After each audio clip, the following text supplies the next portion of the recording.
Hare Krishna, Radhe Radhe. Welcome to my channel Laddu Gopal की सेवा ज्ञान भक्ति। कैसे हैं आप सभी लोग? आशा रखती हूँ अच्छे होंगे। तो आज के इस वीडियो में हम जानने वाले हैं चतुर्मास स्नान के बारे में। जी हाँ, 2025 में चतुर्मास स्नान कब से शुरू करें, कब समाप्त होगा यानी कब पूर्ण होगा, और पूजा कैसे करनी है। चतुर्मास में आप कौन सा नियम ले सकते हैं। मैंने पहले भी हर बार इस पर वीडियो अपलोड की है और आप चाहें तो अपने मन मुताबिक भी कोई नियम ले सकते हैं। तो चलिए आगे की ओर चलते हैं। अब आप कहेंगे 2025 में चतुर्मास की शुरुआत जो हो रही है वो है जी बिल्कुल 6 जुलाई से। बहुत सारे लोग देवशयनी एकादशी से भी चतुर्मास स्नान शुरू कर देते हैं, ठीक है, और बहुत सारे लोग पूर्णिमा से स्नान शुरू करते हैं। तो हम 6 जुलाई से इसलिए बता रहे हैं क्योंकि 6 जुलाई से यानी एकादशी से बहुत सारे लोग स्नान शुरू कर देते हैं, पूजा पाठ दीपदान शुरू कर देते हैं कि देव सो जाएंगे तो हम उसी पहले से ही पूजा शुरू कर देते हैं, क्योंकि संकल्प वगैरह लेते हैं तो कई लोग एकादशी से शुरू कर देते हैं। तो चलिए जानते हैं कि तो कब से शुरू। आप सभी जानते हैं 1 नवंबर जब चतुर्मास क्या है। चतुर्मास इन 4 महीनों में भगवान विष्णु सभी जानते हैं सारा जितना भी प्रकृति का संचालन है या जो कुछ भी भगवान विष्णु संभालते हैं वो सारा कार्यभार भगवान शिव को सौंप करके जाते हैं। तो इस दौरान हम भगवान विष्णु की भी पूजा करते हैं और भगवान शिव की पूजा भी करते हैं, क्योंकि भगवान विष्णु योग निद्रा में चले जाते हैं। इस पूरे महीने में अगर आप चतुर्मास स्नान कर रहे हैं तो व्रत रखें, स्नान करें। अब आ जाती है स्नान कब करें। बहुत सारे लोग चतुर्मास स्नान तो करते हैं लेकिन अपने मन मुताबिक, यानी कि कभी भी उठ के नहा लिए, कभी भी पूजा कर लिया, तो ऐसा नहीं होता है। आपको स्नान अगर कोई भी स्नान कर रहे हैं, कार्तिक स्नान है, चतुर्मास स्नान है, मंगसर हो गया, कोई भी स्नान कर रहे हैं तो आपको ब्रह्म मुहूर्त में जागकर फिर स्नान करना होता है। ज़रूरतमंदों को दान करें, कुछ भी, जैसे कि जो उनको जिस चीज़ की आवश्यकता हो, ज़रूरत हो, जैसे अन्न, वस्त्र, धन, किसी भी प्रकार की कोई भी आप उनकी इच्छा पूरी कर सकते हैं। यानी कि मान लीजिए किसी के पास वस्त्र नहीं है पहनने के लिए, या कोई भी वस्तु नहीं खरीद पा रहा है, तो वहाँ आपने उसकी मदद कर दी। कोशिश करें 4 महीने का स्नान कर रहे हो या 1 महीने का स्नान कर रहे हो, या जो प्रथम है 11-21 दिन या लास्ट वाले हैं, या जो भी लास्ट में 5 दिन आप स्नान कर रहे हैं, बस एक बात का ध्यान रखना है कि 5 दिन आपको नियम रेगुलरली फॉलो करने हैं। तो चतुर्मास में हम क्या नहीं करते हैं। चतुर्मास में सबसे पहले तो आप जानते हैं कि विवाह नहीं होते, गृह प्रवेश नहीं होता, मुंडन नहीं होता, जो भी मांगलिक कार्य होते हैं वो वर्जित होते हैं, वो नहीं करते हैं। तामसिक भोजन हम नहीं करते। जब हम स्नान कर रहे होते हैं तब तामसिक भोजन का त्याग करना होता है। जैसे नॉनवेज हो गया, नॉनवेज में सभी कुछ आ जाता है। अगर पुरुष कर रहे हैं तो ज़्यादातर अभी आप जानते हैं कि शराब का सेवन करते हैं, तो शराब का सेवन नहीं करना है। झूठ और क्रोध दोनों को ही त्यागना है। नकारात्मकता त्यागनी है, यानी नकारात्मकता में सब कुछ आ गया। ना तो नेगेटिव सोच रखनी है, ना नेगेटिव बात करनी है।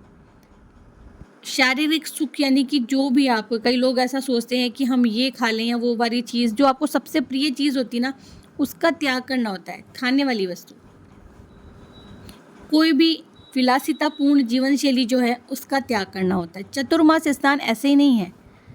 4 महीने का जो स्नान है चतुर्मास के दौरान भक्त अक्सर भगवान विष्णु और भगवान शिव की पूजा करते हैं।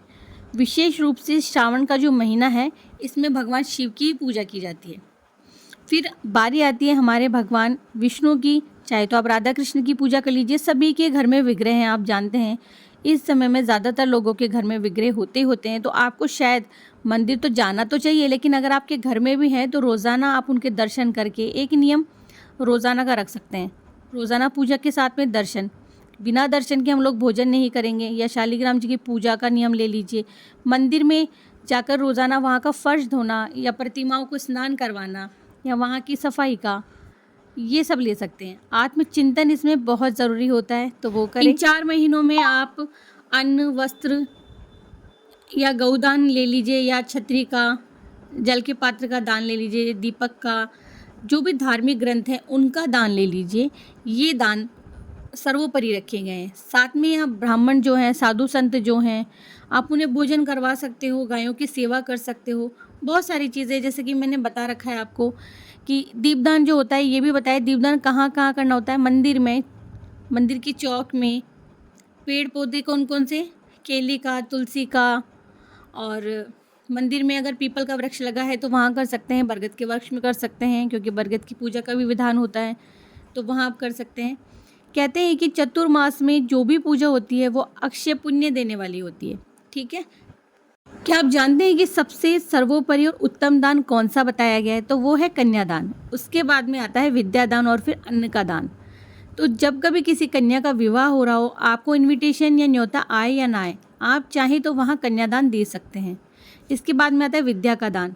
कभी भी बहुत सारे लोग क्या करते हैं, अपने बच्चों की जो बुक्स होती हैं उन्हें रीसेल करते हैं पैसे में।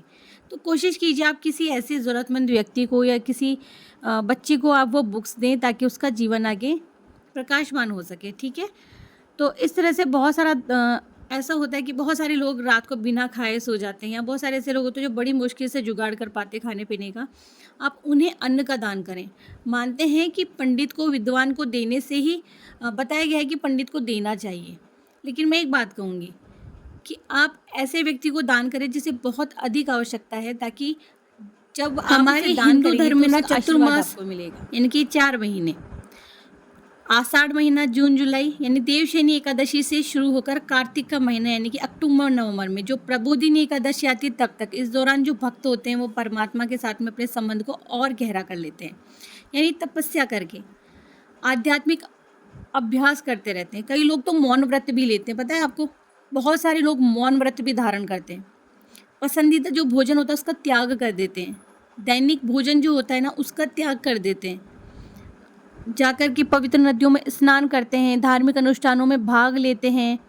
तो ये जो 4 महीने होते हैं बहुत शुभ होते हैं पूजा पाठ के लिए, और इन 4 महीनों में हम लोग प्रभु की भक्ति ज़्यादा से ज़्यादा करने की कोशिश करते हैं। चतुर्मास का जो महत्व है वो मैंने आपको भी बताया है कि ये जो 4 महीने की अवधि में भगवान विष्णु शयन करते हैं और दुनिया का जो शासन है वो भगवान शिव को सौंप कर चले जाते हैं। तो इसीलिए हम साथ में दोनों की ही पूजा करते हैं। ये कहा जाता है कि भगवान विष्णु पाताल लोक में योग निद्रा में विश्राम कर रहे होते हैं।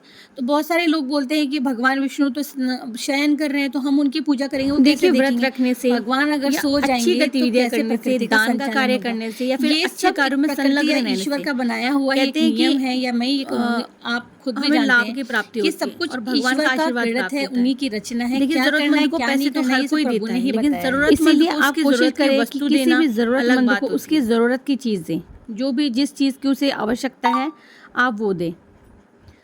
तो चतुर्मास में क्या करते हैं क्या नहीं करते हैं वैसे मैंने आपको बता दिया है। जो लोग विशेष पूजा कर रहे हैं, आपको कुछ पूछना है तो आप कमेंट कर लीजिएगा मुझे। सुबह में स्नान कर ले और शाम के समय में भी स्नान कर सकते हैं। बहुत सारे लोग ऐसे हैं जो कि शाम के समय स्नान करने के बाद ही पूजा करते हैं, तो आप ऐसा कर सकते हैं।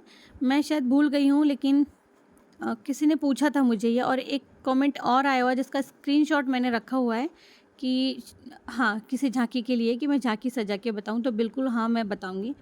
और मैंने आपको बता दिया चतुर्मास के दौरान, जैसे कि मैंने कहा था कि कुछ चीज़ों का त्याग करना होता है, जैसे कि बैंगन नहीं खाते। अब बैंगन, क्योंकि श्रावण का महीना चल रहा है, बैंगन हम भगवान शिव को भेंट करते हैं, अर्पित करते हैं, इसीलिए बैंगन का त्याग करते हैं। और भी कई वजह हैं, तो जैसे पत्तेदार सब्जियां होती है वो नहीं खाते, पालक मेथी नहीं खाते हैं, ज़्यादा मसालेदार भोजन नहीं करते। इसके पीछे की साइंटिफिक लॉजिक है, क्योंकि मसालेदार भोजन हम लोग एक वक्त भोजन कर रहे होते हैं, तो ज़्यादा मसालेदार भोजन नहीं करना चाहिए। इसका तो सीधा सीधा ये रीज़न है। मांस मदिरा का त्याग करना होता है। कई लोग सुपारी खा लेते हैं, तो सुपारी भी नहीं खानी चाहिए। और उड़द और चने की दाल का सेवन भी नहीं करना चाहिए। और आध्यात्मिक दृष्टि से देखें तो हमें बहुत सारी चीज़ों का दान बताया गया है। शारीरिक जो भी गलत गतिविधियां हैं, मानसिक जो गलत गतिविधियां, वैसे भी सेंधा नमक अच्छा होता है, उनका त्याग भी करना होता है। और जब की बात करें तो ओम नमो नारायण या ओम नमो भगवते वासुदेवाय नमः का जाप आप कर सकते हो, क्योंकि ये वाद भोजन हमेशा पृथ्वी पर आसन लगा करके ही करना चाहिए, यानी नीचे बैठ करके ही भोजन करना चाहिए। शुभ कार्यों से बचना चाहिए। विवाह, गृह प्रवेश, मुंडन, जो भी चीज़ें हैं शुभ, वो नहीं करनी। हाँ, आप चाहें तो हवन करवा सकते हैं, कीर्तन करवा सकते हैं, ये तो ज़्यादा से ज़्यादा हमें करवाना है। तो भाई जितनी मुझे लगता था, जितना मुझे बताना चाहिए मैंने आपको बताया है। और चतुर्मास में बहुत सारी चीज़ें होती है जो हमें नहीं करनी चाहिए, लेकिन कितना ही त्याग हम करेंगे। और आपको पता है पालक, मेथी, ये हरी सब्जियां क्यों खाने के लिए मना की जाती है? तो मैंने जैसे कहा था साइंटिफिक भी बहुत सारी चीज़ें जुड़ी हुई, वो इसलिए क्योंकि पालक में अब देखिए, जब इन चीजों में चतुर्मास बहुत स्नान छोटे हमने छोटे किया है तो बारीक उद्यापन तो करना कीड़े है, तो वॉश चतुर्मास कर को ले कहीं उद्यापन, ना जिसे कहीं कुछ ना कुछ चातुर्मास रह से व्रत जाता का है। उद्यापन भी कहा तो जाता है और इस आमतौर वजह पर से ये नियमों खाने के लिए मना अनुसार ही किया और किया जाता है। तो मसालेदार व्रत चीजें करने वो वाला जो इसलिए व्यक्ति है क्योंकि उसे दान हम दक्षिणा पचा देना नहीं होता है, पाते। ब्राह्मणों को भोजन करवाना होता है, भगवान की पूजा का समापन इसी प्रकार से किया जाता है। तो उद्यापन की जो विधि है वो कुछ ऐसे हैं कि आप ब्राह्मण का चाहे 1 जोड़ा ले लें या 5 जोड़ी ले लें, ये आपके ऊपर है। और चतुर्मास के दौरान जो व्रत में हम लोग ब्राह्मणों को आमंत्रित करके भोजन करवा रहे हैं, तो हमें 5 वस्त्रों का और 5 ज़रूरी चीज़ों का दान करना होता है। तो क्या दान है? जैसे कि आपने भोजन करवा दिया, आपने उन्हें अन्न, वस्त्र, फल और दक्षिणा दान कर दी। तो भगवान की आप कोई भी एक इमेज यानी कि बाहर से फ़ोटो वगैरह ला करके आप उन्हें वो भी दान कर सकते हो। और जैसे कि 5 कपड़े और जूते, चप्पल, छतरी वगैरह इस तरह से दान आप कर सकते हो उन्हें। और पूजा के बाद में ये व्रती को भगवान से प्रार्थना करनी चाहिए कि इतने दिन मैंने आपके व्रत किया, पूजा किया, इस दौरान अगर कोई भी किसी भी कारणवश मुझसे त्रुटि हो गई हो तो क्षमा कर दें और अपनी कृपा बनाए रखें। लास्ट में आप हवन कर सकते हैं, यदि संभव हो तो हवन ज़रूर से करें। आप चाहें तो हवन में घी, जौ और तिल और गुड़ इसी का यूज़ करके भी कर सकते हैं और चाहे तो पूरी सामग्री के साथ में कर सकते हैं। देखिए, मंत्रों का पूर्ण उच्चारण ज़रूरी नहीं होता, भाव का सूत्र। वैसे अगर आप हवन कर रहे हैं तो बिना मंत्रों के भी कर सकते हैं, केवल आहुति डाल करके। गलत मंत्रों का उच्चारण बिल्कुल ना करें। चतुर्मास में जो तो अगर कोई भी आपको व्यक्ति इसके है, बाद सात्विक में कुछ भोजन कर पूछना हो रहा तो आप है, मुझे कमेंट कर लीजिएगा। कोई भी इससे व्यक्ति। ज़्यादा जानकारी मैंने तो पिछले कोशिश वीडियोज़ में करें दी कि है, जब तो तक आप व्रत वो जाकर पूर्ण नहीं वॉच हो कर जाते और सकते हैं। 1-2 दिन टालने और के बाद में आप मसालेदार चीज़ें और वस्त्रों बाकी की जो चीज़ें 5 चीज़ें ग्रहण हैं करेंगे, और क्योंकि या जो इतने भी दिनों आप में, दान 4 करते महीने हैं में वो आप आप बहुत सभी को कमज़ोर पता हो होगा। जाते नहीं हैं पता है तो मुझे पूछ और लीजिएगा जो किस तरह से हमारे अंदर उद्यापन से करना